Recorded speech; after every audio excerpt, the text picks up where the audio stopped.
setting up a LinkedIn ads campaign can feel really overwhelming. And if you set up your ad account wrong, you run the risk of wasting a lot of time and money on easily avoided errors. Well, I'm John, and I've managed over 2 million in ad spend on LinkedIn for over 100 clients in a variety of niches, and I've also generated over 250,000 inbound leads over the last 4 years. And in this LinkedIn ad setup guide, I'm going to show you the easiest way of setting up LinkedIn ads in a simple, to the point, step-by-step guide. So these are the steps that we're going to cover. Firstly, we're going to prepare your ad account.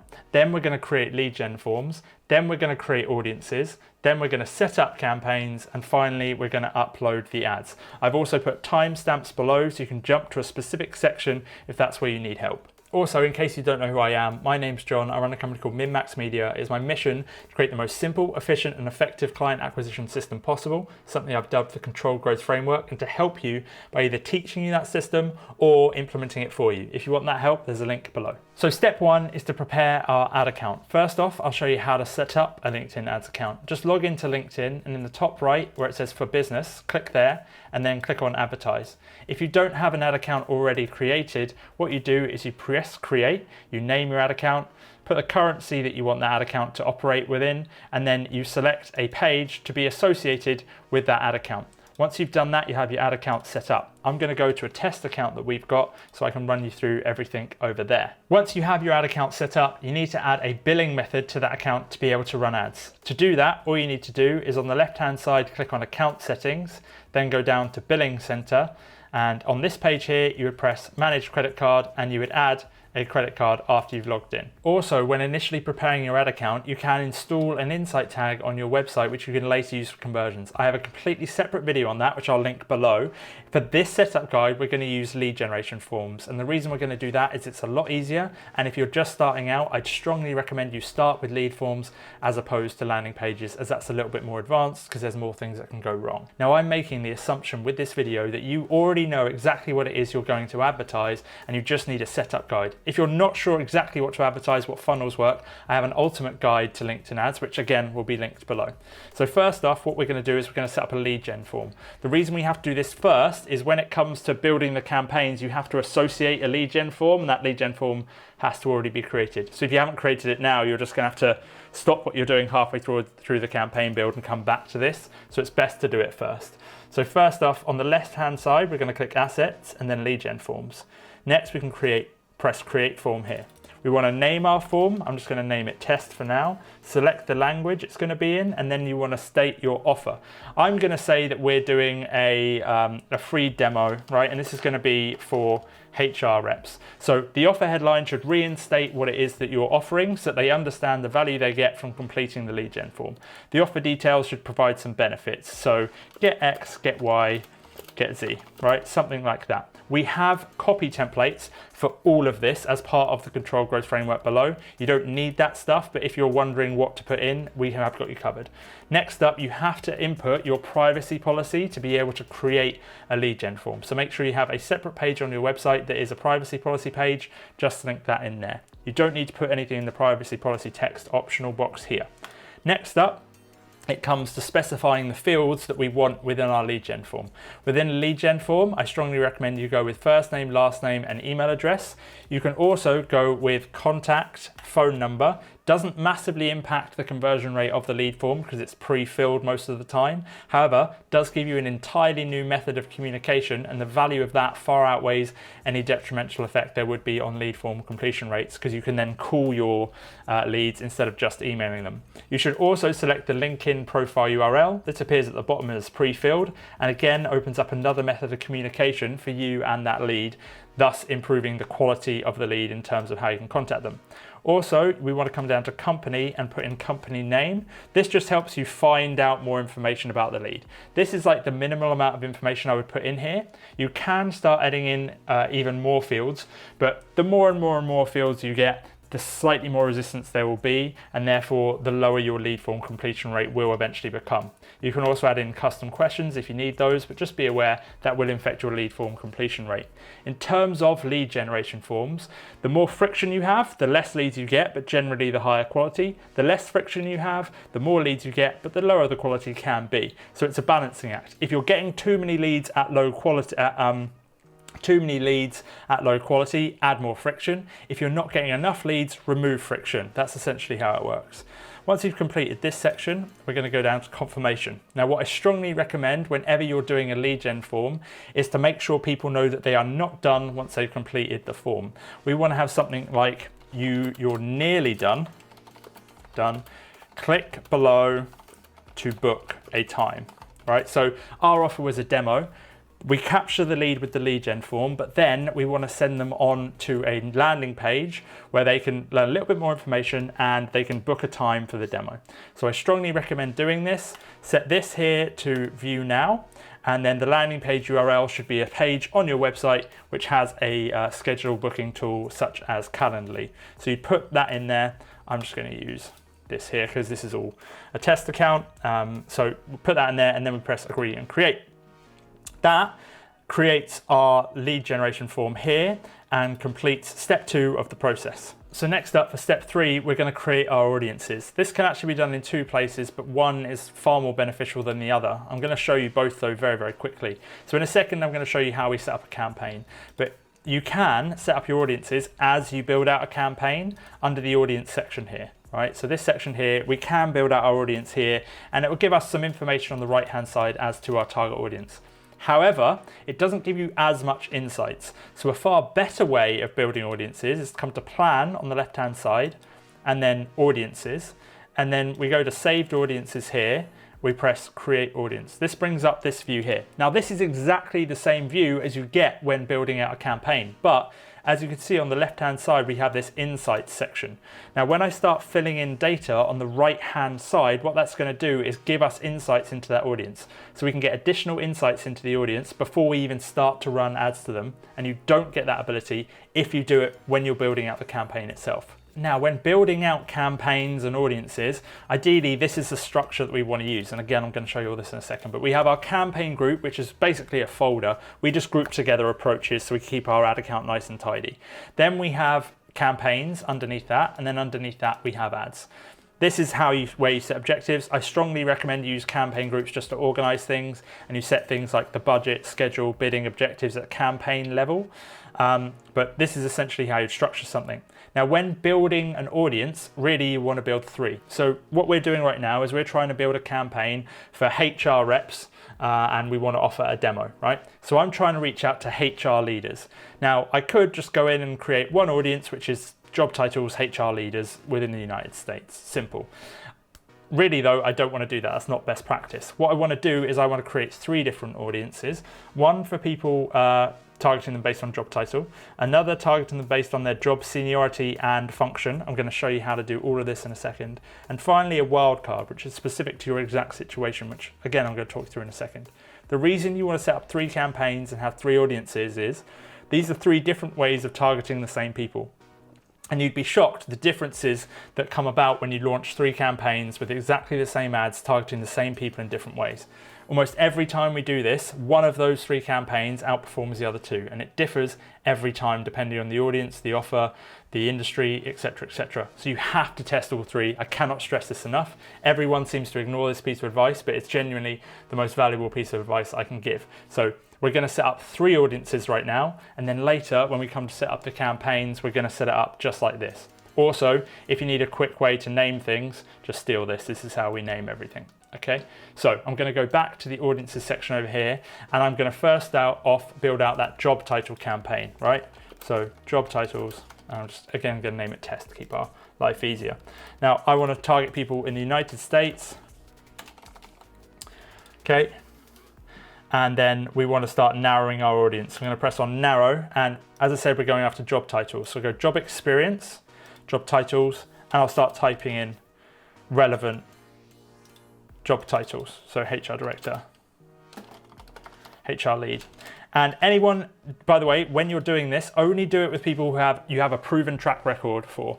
A lot of people, when I see they're building out campaigns, what they do is they go, hypothetically, our solution would be great for XYZ, so let's add them in there just to flesh out the audience a bit. And they've never actually sold to those people. So only put people in here who you have a proven track record of selling to. It'll increase your chance of success dramatically.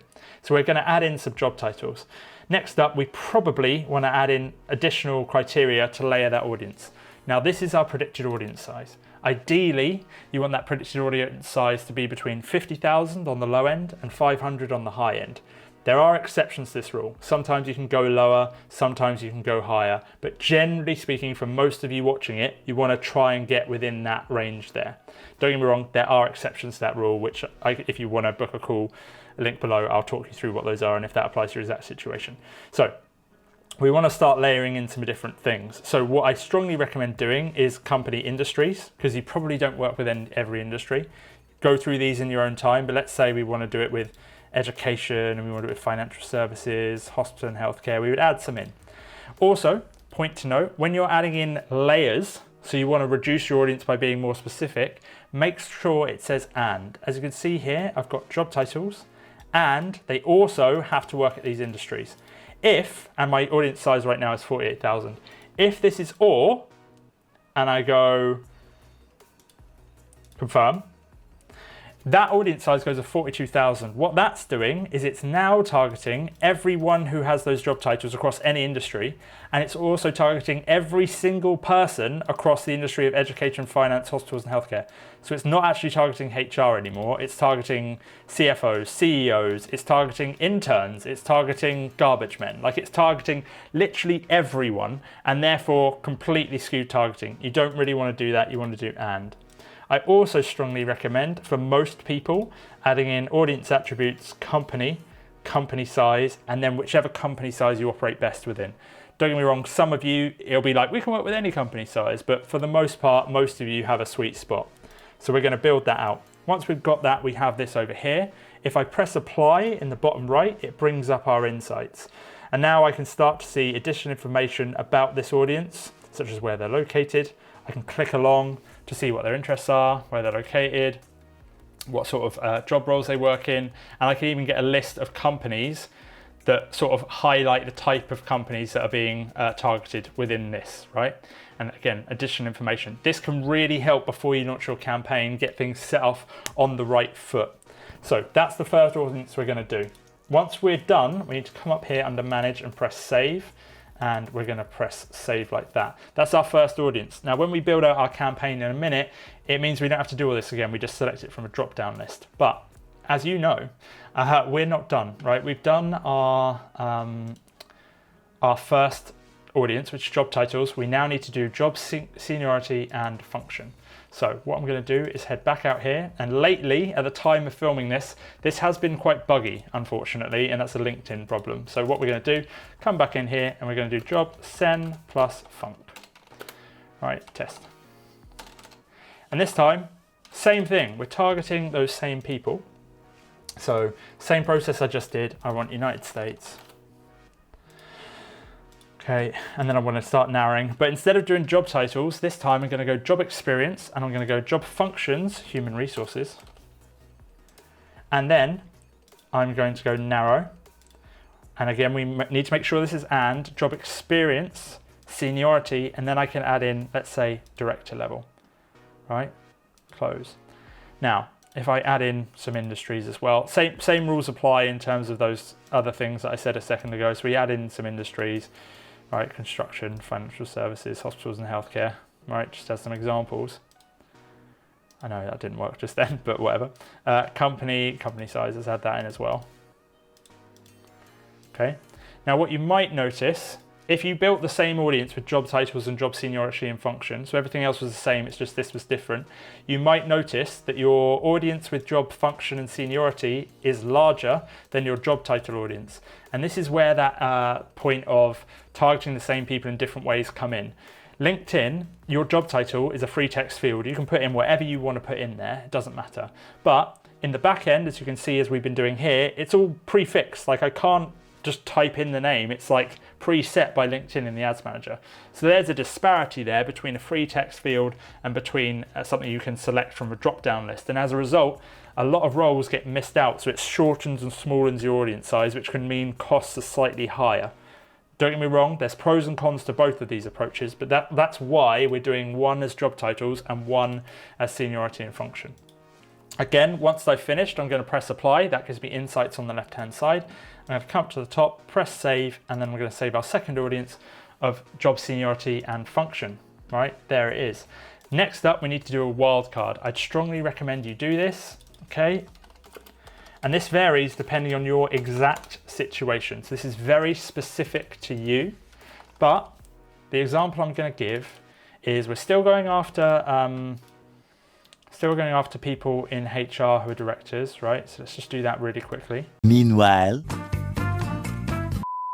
Okay, so we set up our job seniority function, but now we want some sort of wildcard. So I'll go narrow, right? And it might be something like the company growth rate has to be 3 to 10% a year, or 10 to 20, because you found in your case, companies have to be growing, otherwise they won't use your solution. Or it might be like a revenue thing, like it might be like, well, they have to be making at least 10 million a year, otherwise they won't be able to afford our services, something like that. You add in that wildcard element, apply. You'll probably find with your wildcard, your audience size will be smaller, but that's absolutely fine. It's a wildcard. Again, we'll save that audience there. I appreciate this is United Kingdom. This is all for demonstrational purposes. This is not an actual campaign I'm launching, it's just to show you how it works. So we now have our 3 audiences, and that is step 3 complete. So now we are on step 4, and we're going to set up our campaigns. So let's head over to the campaign manager. And what I want to do is on the left-hand side, I want to be under advertise. I'm going to press, and at the top, campaign groups, not the end of the world, but make sure you are there because it makes life easier. Press create and campaign group. This is where we're going to set sort of our overall goal for this campaign. And this is the naming strategy that we tend to use, right? So just copy that if you need to. Now you can set objectives at the campaign group level, right? And you can do this in Facebook, and in Facebook I actually recommend doing that. But in LinkedIn, it's usually not as great to do this. You can do, but like I advise doing it at the campaign level. So let's turn this off. And then also campaign budget optimization. If you select your objective at campaign group level, you can then set budget at the campaign group level, right? Which, as you saw before, is up here. So we can set the budget here, and it sets it across all of the campaigns. You could argue that there are advantages to this. There are. However, again, I would strongly recommend not doing that. I would recommend setting things at the campaign level. So if you're starting out, if you're following this guide, use this as your naming convention, make sure these are turned off, and then press create. That has created our campaign group. We have that here now. I'm going to click in there. Next up, we're going to create our campaigns. So we're going to press create campaign. And as I said before, we're going to create 3 campaigns because we need to test 3 different audiences, right? So first campaign, we just press next here. And then we need our first one here, our first campaign. This is the naming convention you should use. Again, we're going after job titles. Now, we set up a lead gen form earlier. This is a guide for lead gen ads, which I strongly recommend you start out with because they're best to do like that. If you were going to use a landing page, then you would have watched a separate video on setting up an insight tag and conversion tracking. And the only thing that changes here is instead of doing lead generation, you would select either website visits or website conversions. If you are sending traffic to a landing page, I recommend starting out with website visits. You can still set a conversion to track, it's just it optimizes for people clicking through to your website. The reason this is advantageous is if you're starting out, I guarantee you won't be spending tens of thousands a day on ads. Website conversions needs a lot of data to be able to optimize for. If you're watching this video, you're probably not in that position. So you would go website visits. If you're getting more traffic, you're spending more money, by all means, use website conversions. But for now, we're doing a lead gen campaign. So we select our objective, then we scroll down. Now, over here, we want to use saved audiences, and we can just click on what we did earlier, and it imports it all into here for us. Obviously, we had the advantage earlier of seeing the insights, which as you can see, we can't see over here now. Next up, this bottom here called Enable Audience Expansion is automatically checked. We want to uncheck that, otherwise it's going to absolutely screw our campaign. The amount of times I have been on calls with people, done account audits, where they're like, oh man, our campaign is doing fantastically well, our click-through rate's really high, our cost per click's really low, no one's converted. We've spent $5,000 and no one's converted. And then I go into their ad account and they have that box checked, and that is the reason. What this does is it puts your ads in front of people who aren't in this audience. It goes, I just want to get people to fill out your lead form. I'll put it in front of people who just fill out lead forms for fun during the day, or like click on ads for fun. So you'll tend to get more of the vanity metrics. So your ad account will technically look better on paper, but in terms of tangible results, it will be a disaster. So make sure that is not checked. It's LinkedIn's way of buffing vanity metrics, and it is not a good thing to do. So uncheck that. Next up, ad format. There are obviously several ad formats. I strongly recommend you start with single image. Most times when we run campaigns for clients, single image works best to begin with. If you get more advanced, sure, you can try some of these other things. Video, everyone says to me we should start with video. The context you can give is better, but everyone's making video ads. And if you haven't done it before, trust me, you'll be it. So don't select that, because you've then got to create a video which is insanely complicated, very difficult to get right. And also LinkedIn seems to charge more for video clicks than it does for single image. So basically video, yes, it has its place, you can make it work, but again, 99% of people I see are not good at creating video. They create a video and the first 10 seconds is their logo slowly fading in. Not gonna work. So don't do that. Carousel images, again, can work, but if you're starting out, don't be like, everyone does this. So like, I'm gonna pick some unique ad format no one else does. It's like, no. Single image, right? Start there. You can try the other ones later when you're more advanced. URL tracking parameters. If you're using UTM tags, you can put it in here by all means to do tracking. If you're doing UTM tracking, you probably should already know about that. So if you don't know about that, don't worry about it. If you do know about that, this is where you put that in. Next up, for some campaign objectives, for example, if I selected website visits, this button here, LinkedIn Audience Network, will automatically be checked. In a similar fashion to the Enable Audience Expansion here, this will mess up all your metrics. So what this does is it puts your ads on trusted third-party publishers, so third-party websites.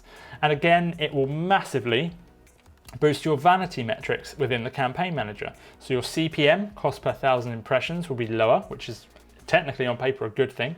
Therefore, your cost per click will be lower, which is a good thing, and your click-through rate will be higher. So on paper, wow, your campaign's performing amazingly well. But what you don't know, and the reason you're again going to spend $5,000 and get no results, and your boss or yourself, if you're the company founder, will be like, what the f is going on?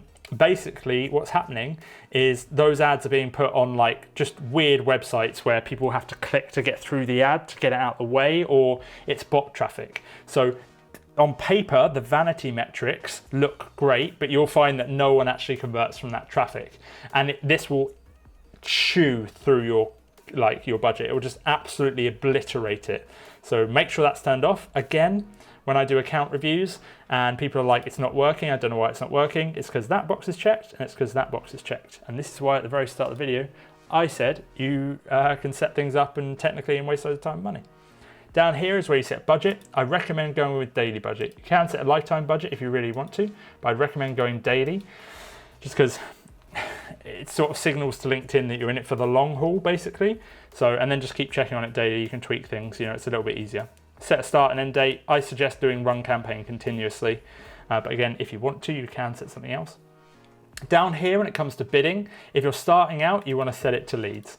You can also set it to clicks, which you don't really want to do because you're trying to get leads in this instance, or impressions. Now, impressions can work if you're more advanced. I do not recommend starting with impressions unless it's a remarketing audience. If it's remarketing, you own the audience, you know who those people are, and they've already interacted with you, and therefore you just need to get your ad in front of them. It doesn't matter how much you spend or the positioning as much. But for now, I'd strongly recommend starting out with lead optimization. If you run a campaign and your click-through rates are incredible and everyone loves your ads and blah, blah, blah, blah, blah, you can launch a separate campaign and set it to impressions, and then you can bid manually on the impression, which can mean, so it gives you a little bit of text down here. It says most people in your or similar advertisers are bidding between, and it shows you the range. That range is your CPM, your cost per 1,000 impressions, as you can see there. So what you can do is you can, if you're currently paying £200 or $200 per 1,000 impressions, you can say, well, I want to bring all my metrics down by manually bidding 100, and what that'll do is it will manually bid 100. But the problem with that is you can get less favorable positioning in terms of ads, and therefore it can actually reduce your results. So it's like a balancing act between getting the best positions, winning the bid, and having good ads. And as a result, again, very much an advanced thing to do. So I would recommend starting out with leads over here and just keeping it simple. You can also set a cost cap. So if you're in an industry where it's very, very expensive to get leads or clicks, you can say, okay, the maximum I want to pay for a lead is like 150.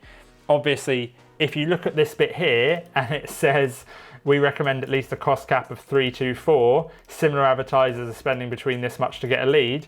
That's how much a lead's going to cost, most likely, unless you have some like baller ad or like this is the people you're targeting, the way you target them is different, your offer's different.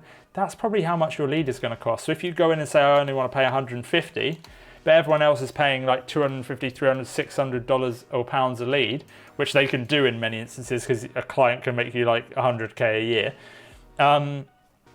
It's like you're not going to win, right? So cost cap is good if there's a range and you want to sort of be towards the lower end. And usually best if you're just starting out, you're trying to find your feet, trying to find what works. But you might find if you set your cost cap too low, so it's far below what everyone else is spending, your ads actually won't deliver to anyone. Which is why therefore, yet again, I'd recommend you start with maximum delivery and you optimize for the result you want. Okay, but I've given you an insight into the other things. Okay, so that's that. Next up, we have conversion tracking. If you were running a conversion event, so you're doing website visitors or website conversions, and you followed that other video I have about insight tagging conversions, you would just select your conversion here. You can also select a conversion if you already have a lead gen form. So we have our lead gen form that we're about to use in a second. But as I said before, I want to send someone to a landing page after that lead form for them to then schedule a time with me. What I could do is I could set up a conversion event for that landing page sequence, the scheduling sequence, and set it up for the thank you page. So I can not only track the leads that come in, which is native on LinkedIn using lead gen forms, but I can also see how many of those leads then scheduled into a call without me having to do anything. So you could technically do that if you wanted to, but again, a bit more advanced. Once you're done on this page, click next and save. That'll save everything you've done on the page. You're all good. Now we have, and obviously what we would do is we would repeat this process. I'm going to show you how you can make your life a little bit quicker. If you set up one campaign first, so as you can see here, we're going to set up 3. If I set up this one campaign, because our ads in all 3 should be the same, we should just have the same minimum 5 ads. We should have the same 5 ads in each campaign. If I finish setting this up in its entirety, so all the ads, all the copy, everything, then what I can do is I can simply duplicate that campaign twice and just change the audience and I'm done. If I go through and I set up this campaign, this campaign, this campaign, it takes me longer to set things up. So it's just because we're lazy. So we're going to do that. That technically is our campaign bit set up. So now we're going to move on to step 5, which is uploading the ads. So for uploading ads, we're going to make sure we're in this view here. So we're going to be in our campaign. And if for whatever reason you get lost, by the way, this is how you get back. You just go to campaigns. So you'd select the group that you want to be working in. Make sure you're under campaigns tab. And then if I click on edit and launch, it brings me back into that view that I was in a second ago. And on the left-hand side, you can navigate, but we're under this section here. So what we want to do now is we want to upload our ads. Now you should have already created your ads. You should have already created your ad copy. You should have already created your images. You should have already created your landing pages, whatever you need. So you have all your assets ready. If you need help with those assets, need help with the strategy, you want templates of things that worked before, both ad creative, copy, landing pages, we have all of that as part of the Control Growth Framework. We offer free one-on-one growth workshops to select companies where we could help you, direct you with that strategy. And there's a link below if you want to know a little bit more. That's if you want us to work with you or for you. So what we're going to do now is we're going to press Create New Ads. And then we'll go through and, again, test 1. Technically, you want to do this over here. This is the format you would use to name your ads if you want to do it properly. Next up, we're going to add in some text, right? I'm just going to add in some random text that we have from an old campaign. Oh, did not want to press that button. Boom. So that puts in some text. You can move this box by bottom right hand side. You can make that box bigger, which is easier because usually it's like this and it's really hard to see what's going on. So make that a bit bigger. Next up, we need to put in a destination URL. So we, as you would have noticed, because you are very intelligent, are using a lead gen form. So you're thinking, why do we need a destination URL? I don't know, but you need to have one. So put one in there. It's not going to send anyone to that URL. Obviously, if you're doing a website visits campaign or a conversion campaign, then yes, it will send people to that destination URL you put in there. If you're using a lead gen campaign, it won't know. You just have to put it in there. So just put in your website. So put that in there. Then we need to upload our ads. So I'm going to press upload or select, and you can upload ads. Now, as you saw a second ago, under here, you should always have a minimum of 5 ad variations when you're uploading ads into the campaign manager. When I say ad variations, I specifically mean ad creative variations. You can use the same headline and the same body copy, provided it's good, for each of those ads. But the ad creative is the biggest tipping point in terms of the click-through rate and performance of the ad. So it says, as it even says it here, selected ads. So I'm going to add in our own ads now. So I'm going to press upload, and then I just need to find some ads that we've got. So one sec. So I've got some ads that I've uploaded. I'm going to select those over here. I'm going to press open, and that will upload those ads, right? And you can name the ads for your ad library. I'm going to press add to library. That gives us 5 ads, right? The ones that are going in are up here, okay? 5 out of 5 selected, good times. Press select. What that will do, and this is a relatively new feature, it'll put all 5 image ads over there. So now what we do when it comes to our headline, right? HR leader, I appreciate it's all over this place because these ads are SaaS founders and the text and stuff, but again, this is all for illustrative purposes. HR leaders, get a demo. Booyah, that's a headline, killer. Now what we can do is we only have to go through this process once. We don't have to do it 5 separate times for 5 different ads. So we've uploaded our images, we've got our headline, description you can leave blank, and then the call to action, I strongly recommend you go learn more regardless of what your offer is. Sometimes you could argue that you go for something like download, or if it's a webinar, register, but something like sign up, apply now usually doesn't work. Get quote definitely doesn't. I mean, maybe there are a few maybe very, very niche instances where it could, but not really. So learn more is the best thing to go with. And then obviously you need to select your lead gen form. And this is why we create the lead gen form first, because now we just select from a drop down. If you hadn't have already done that, then you would annoyingly have to leave this window, lose all your progress, and then go build the form and come back, which is why we did it in that order. Next up, I press save ad. And what that will do is it will create 5 ads for us, 5 ad variations, so 5 different image creatives, but it will have, as you can see, it's done here. So we've got 1, 2, 3, 4, 5, all with the same headline and the same body copy. That has allowed us to fulfill our criteria of 5 different ads. That is technically the last step, upload ads done, but we still need those 2 additional campaigns. And I'm going to show you a really quick way to do that. So now that we have that set up, we can press next. And this is where we review everything. So we would review all the data. Down here you can see the daily budget that you've got, all the information here, your audience, etc. Obviously check this stuff before you go live. And then if you want to go live, all you do is you press launch campaign. But what we need to do is we need to go back here, and then because we need to take those 2 additional audiences, we're going to come to our campaign and we're just going to duplicate it. Okay. And then, as I said before, we need our job seniority and function, and we need our wildcard. So I'm just going to change the new campaign name there. Everything else is fine. Select ads. And then what I'm going to do is select those 5 ads we created. I prefer doing link to original. You can duplicate them, but linking to original carries across social proof. So as your ads run for a period of time, people will start liking them. It will happen if your ads are good. And you ideally want other people to see that engagement with your ads. As you get more engagement with your ads, your ad performance will improve because it's social proof. Other people like that. Why don't I know about this yet?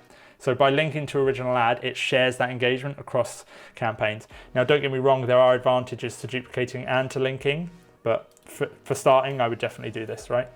All we do is we do that. Okay, now it's copied that campaign, but we have a job function seniority. But we need to make sure that we change the audience. And this is the reason I did it this way. Again, it's easier, it's simpler, it's faster. So all I do now is I go over to audience within our job function seniority. As saved audiences, I drop down, I go seniority function. Okay, as you can see, changed our audience size, implements all that, but we don't have to go through that process of uploading all the ads again and doing it all again. but we just press next, and then you would launch that campaign. So that's how we go about setting up ad campaigns, but over the years I've learned that the most important thing when setting up an advertising campaign isn't actually the technical setup of the ad account. That's relatively easy. The main thing that you have to focus on, which is the core determining factor for success, is the strategic stuff outside of that, like your messaging, making sure that you have the right offer, making sure you're doing all the right stuff after the lead comes in, because it doesn't stop when you generate the lead. You've got to contact that lead in the right way. You've got to send them through some flow to be able to warm them up so that they're ready to actually buy your stuff, because you want demand generation more than lead generation.